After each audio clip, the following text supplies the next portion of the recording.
Guys, today we're going to take a look at what's arguably the best Alhaitham team, namely Furina Hyperbloom. First of all, when I say that this team is the best, I'm comparing it to what I previously believed to be the best teams for Alhaitham, which were the Hyperbloom compositions with either Yelan or Xingqiu. I've tried this team extensively, so the Furina, Alhaitham, Nahida, Kuki team, and it feels really strong. To me, it easily feels better compared to the Xingqiu Yelan variants, and the main reason is that it just takes advantage of Alhaitham's strengths much better. And there are honestly a lot of ways this can be explained, one of them just being Furina is an overpowered unit, but I want to summarize my argument in two main concepts. The first one is the application. There are a lot of things that make Furina different from Yelan and Xingqiu as far as kit goes, but a fundamental one for this team in particular is application. On Hyperbloom teams, it's very important to look at Hydro application because it's what allows you to generate the blooms, so it's a very good indicator of how much damage your team is going to deal. On all of those Dendro teams that include a double Hydro core, the bloom reaction is basically going to be your only source of reaction damage. So in those cases, the more Hydro application you have, the better. On the flip side, if we're specifically talking about a Hyperbloom team and you're replacing one of the two Hydro units with either an additional Dendro or Electro, odds are a big source of your damage is also going to be generated through Quicken. This scenario massively benefits all of those Dendro and Electro units that can deal a big amount of damage, so the likes of Sino or Alhaitham. In these cases, the key thing to understand is that Quicken and Bloom kinda go in contrast with each other as reactions. Quicken is a status that will be inflicted on opponents once you apply both Dendro and Electro on them, but this status can be disrupted if you trigger a Bloom reaction on them. That's the reason Quicken can't work if you bring two Hydro units on the team, because in those scenarios the Hydro application is so huge that the Quicken status will basically never be consistent on opponents. But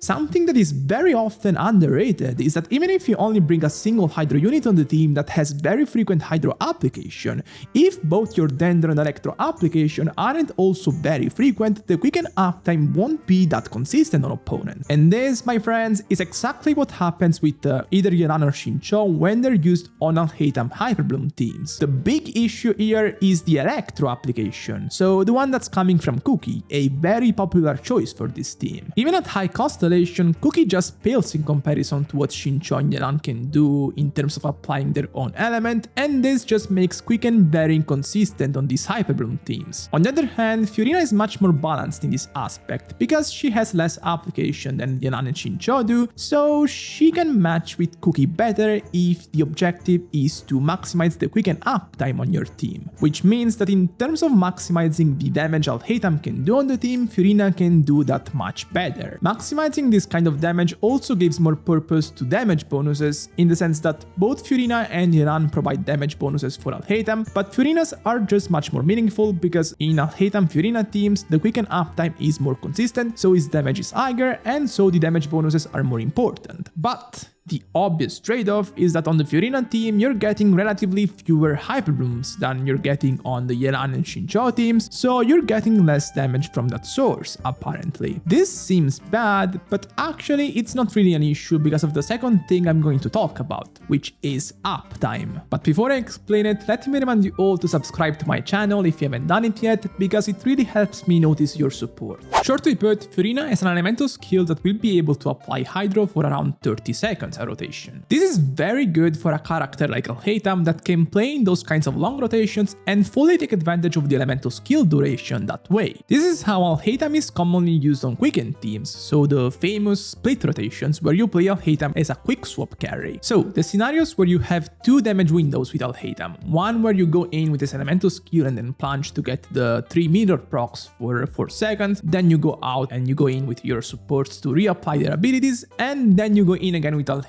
to start the second window with the burst. These rotations are very good and flexible, but are also quite long, and for this reason they can't quite be used on Hyperbloom teams with Yelan and Xingqiu. To be more accurate, it's not that they can't be used, it's just that you won't be able to take advantage of those on Hyperbloom teams with Yelan or Xingqiu because their uptime of Hydro application is just too short. But Furina makes it work. The idea is playing 30 seconds long rotations, which sounds oddly specific, but it makes more sense if we look at Kuki. The reason is that you really want to have full elemental skill uptime with Kuki here, both to provide constant electro application to trigger the hyperblooms and maintain the quicken aura, and to provide constant healing, which is instrumental for Furina. At Constellation 2, this elemental skill lasts 15 seconds, and it also has a cooldown of 15 seconds, so if you want to use it twice and have full uptime of 8, you need to make the rotation 30 seconds long. Of course, the extra uptime allows Furina's elemental skill to generate more blooms and kinda match Yelan and Xinqiu in terms of doing that actually. So, as a final result, compared to the other Hyperbloom teams, you get a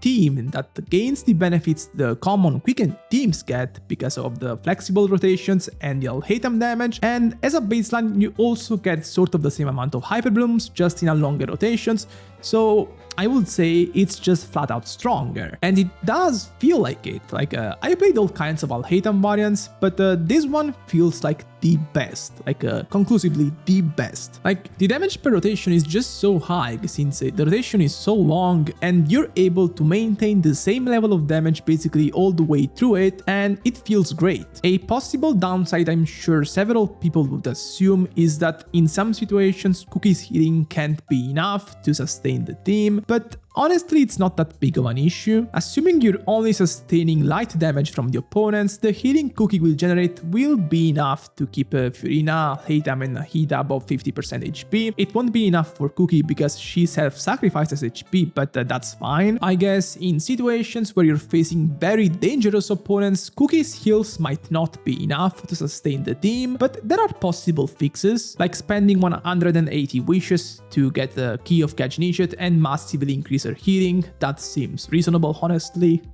But on a real note, it has not been a big issue for me, sustaining the team even in situations where you're facing dangerous opponents, because you just deal so much damage that you can kill them before they deal enough damage to you. Another reason this team just feels much better to me compared to the other variants is that it scales much better with investment.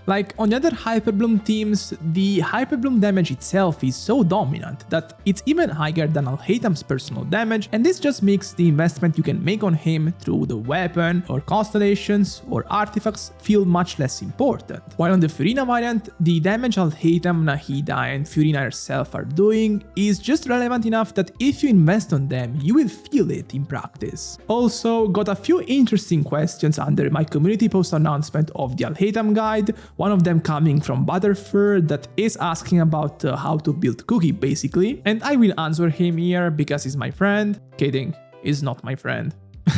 Jokes aside, it's a pretty interesting question, specifically the part of who should you give Key of Genshin, Furina or Kuki? And the answer here is pretty simple. Furina if you want more damage for the team, or Kuki if you want more healing for the team. Not only it's much easier for Furina to activate the weapon's passive without extending the rotation, but she will also have much more HP than Kuki, and that means more elemental mastery for the whole team according to the passive. But honestly, it's not that much damage. It's a bit more damage, it's useful, but it's not that much damage on a team-wide scale. Also because for Furina herself, Key is good here, but it's not impressive compared to the Festering Desire, because the elemental mastery for Furina is useless on this team. So honestly, I will give it to Kuki. You lose a bit of team damage overall, because it gives less elemental mastery compared to other options if you can't activate the passive fully, but you just heal more and it makes the team more consistent, so that's a win to me.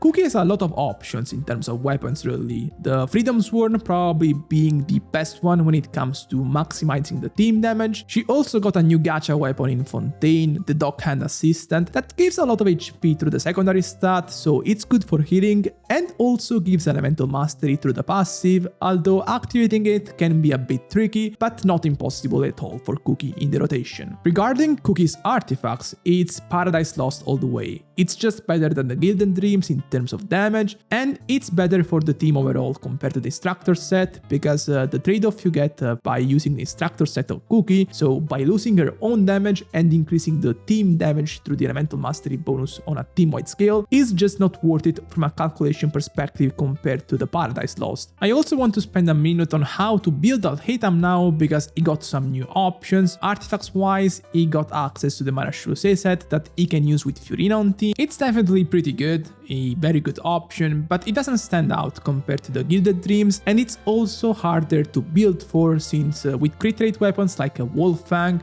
or Jade Cutter, it's just very hard to build around the extra crit rate this set gives. So overall, probably Gilded Dreams is still the best choice. In terms of weapons, the new option is Wolf Fang, the new Battle Pass weapon that came with Fontaine, and honestly, it's just exceptional. Like at Refinement 5, it's on par with Jade Cutter, so basically the second best option after Light of Foliar, and at Refinement 1, it's still very good, so definitely cop that if you buy the Battle Pass. And that's it for today. If you haven't already, make sure to go check the latest gaming video I made a few days ago, and peace.